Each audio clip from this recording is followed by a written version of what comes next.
J.T. Leroy is a 21-year-old writer with 2 books of fiction based on his experiences as the son of a truck stop prostitute. Hi, I'm JT, Jeremiah Terminator Leroy. There's not a lot of discovery in publishing.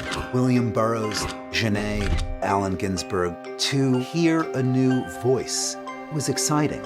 He doesn't like to show his face to the press. JT, I just thank you from the bottom of my heart. Some people think that J.T. Leroy might not really exist. My name's Laura Albert, and I am the writer, J.T. Leroy. Dario, what's your... where do you want to start? The film or the Q&A? Like, what's in your brain about it? Yeah, well, I think everything kind of fits together, really. I mean, I'll start with the film, but then there's certain elements of the film that I think you pick up on that I do want to kind of talk about. I mean, the film's really well done, I think, and it has that sort of... I mean, we've been talking a lot this season, I think, about sort of how the reflection of filmmaking has to...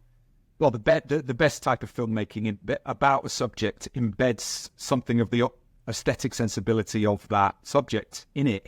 Especially if we're talking about documentary or music documentaries, we've been talking a lot about this season.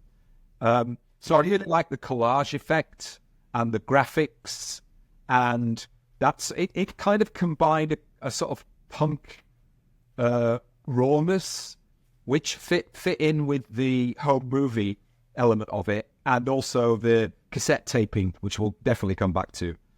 So a lot of the audio that was the kind of corroboration of these relationships or drove the narrative forward was on recorded tapes, which I'm assuming that Laura/JT recorded throughout this. Now, again, that's a fascinating question to me. Why did she make these tapes?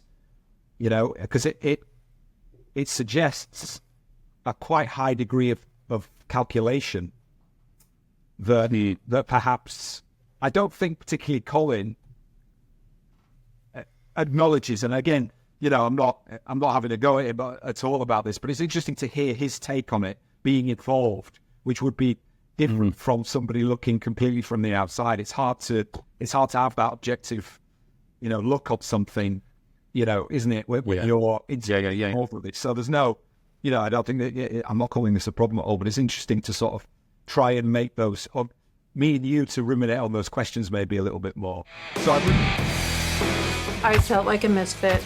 I didn't want to write as myself. J.T. Leroy was created from my dream. Blonde-haired, blue-eyed boy, turning tricks, living on the street. The books were taking off. J.T. had to walk amongst us. Savannah was over at my house, and I said, "You look like J.T. Leroy. You wear the sunglasses, a blonde wig." It was like Frankenstein, let there be life. J.T. Leroy is a literary it boy. Your stories are so alive. It was a revolving door of celebrities. Missy Bono giving JT industry advice. Suddenly, JT is the go-to person for the fashion world.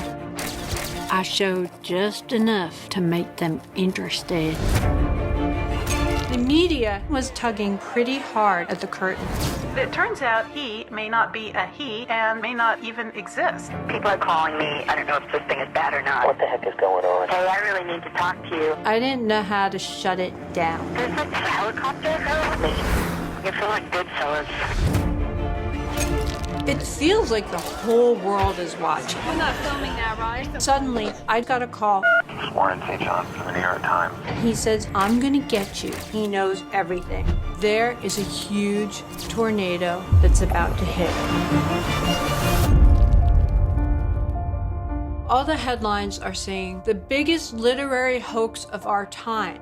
It is not a hoax.